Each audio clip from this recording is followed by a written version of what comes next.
नमस्कार, आप देख रहे हैं न्यूज फॉर नेशन और मैं हूं सांत्वना आपके साथ। बिहार की दो विधानसभा सीटों, पहला तो दरभंगा का कुशेश्वर स्थान और दूसरा मुंगेर का तारापुर, इन दोनों विधानसभा सीटों पर अब उपचुनाव होने जा रहे हैं। उपचुनाव की तिथियों की घोषणा भी कर दी गई है। उपचुनाव की तिथि 30 अक्टूबर को निर्धारित की गई है और इसके नामांकन की प्रक्रिया भी 1 अक्टूबर से शुरू की जा रही है। बता दें कि इन दोनों विधानसभा सीटों के लिए जदयू और राजद की आमने सामने की लड़ाई चल रही है।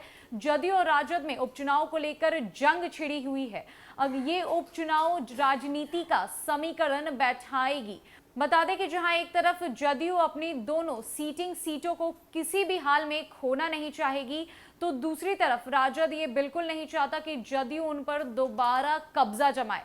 राजद हर तरीके से पुरजोर तैयारियों में जुटा है कि इस उपचुनाव में वो दोनों सीटें अपने खेमे में कर ले। एक तरफ जहां जदयू और राजद के बीच की लड़ाई चल रही है, तो ये बात भी भुलाने वाली नहीं है कि 2020 के विधानसभा चुनाव में जदयू पर लोजपा का फैक्टर प्रभावी पड़ा था। बता दें कि ये दोनों विधानसभा सीटें जदयू की पारंपरिक सीट है, यानी कि कई सालों से इन दोनों विधानसभा सीटों पर जदयू ने ही अपनी पैठ बैठाई है, जदयू का ही कब्जा रहा है। लेकिन ये भी बात भूलने लायक नहीं है कि लोजपा की वजह से जदयू के वोटों में काफी कम अंतर आ गया था। कई विधानसभा सीटों पर लोजपा ने जदयू के वोटों को भारी संख्या में काटा था और ये दोनों विधानसभा सीटों पर भी लोजपा का फैक्टर जदयू पर काफी हावी पड़ गया था। बता दें कि कुशेश्वर स्थान और तारापुर में होने जा रहे उपचुनाव को लेकर यह चर्चा राजनीतिक गलियारे में अभी पुरानी नहीं हुई है कि 2020 के विधानसभा चुनाव में लोजपा की वजह से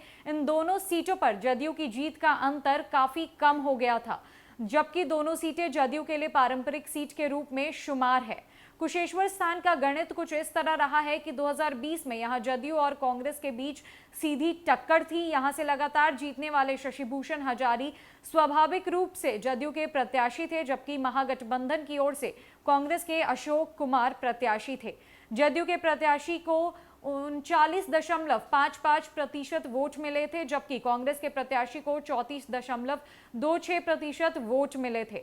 जदयू प्रत्याशी की जीत मात्र 7,222 मतों से हुई थी। लोजपा ने पूनम कुमारी को मैदान में उतार दिया था, उन्हें 9.79% वोट मिले। कहा जा रहा था कि पूनम ने जदयू के वोटों में सेंधमारी की है। वर्ष 2015 के चुनाव में जदयू प्रत्याशी शशिभूषण हजारी को 43.04% वोट मिला था और उनके निकटतम प्रतिनिधि रामविलास पासवान के दामाद व लोजपा प्रत्याशी मृणाल को मात्र 25.98% वोट आए थे।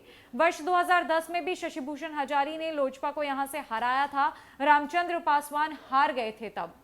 तारापुर की बात करें तो तारापुर का गणित इस प्रकार है कि 15 वर्षों से लगातार यहां पर जदयू का कब्जा है। वर्ष 2020 के विधानसभा चुनाव में जदयू प्रत्याशी मेवालाल चौधरी को यहां काफी परिश्रम करना पड़ा। उन्हें 36.93% वोट आए थे, जबकि उनके निकटतम प्रतिद्वंदी राजद की दिव्या प्रकाश को 32.80% वोट मिले थे। मेवालाल चौधरी मात्र 7,225 मतों से ही जीत पाए थे। बिहार विधानसभा उपचुनाव में कुशेश्वर स्थान से पार्टी प्रत्याशी के चयन के लिए कांग्रेस ने 5 सदस्यीय समिति का गठन भी किया है। समिति को 2 अक्टूबर तक अपनी रिपोर्ट सौंपने के निर्देश दिए गए हैं। कांग्रेस के बिहार प्रभारी भक्तचरण दास ने इस विधानसभा क्षेत्र की अद्यतन स्थिति की जानकारी देने और उम्मीदवारों के चयन के लिए जो समिति बनाई गई है उसमें आनंद माधव, कपिल देव प्रसाद यादव, कैसर खान, IP गुप्ता और अजय पासवान को शामिल किया गया है। कार्यकारी अध्यक्ष समीर कुमार सिंह ने इस संबंध में आदेश जारी कर दिए हैं। सीट को लेकर कांग्रेस और उसकी सहयोगी राजद में खींचतान जारी है।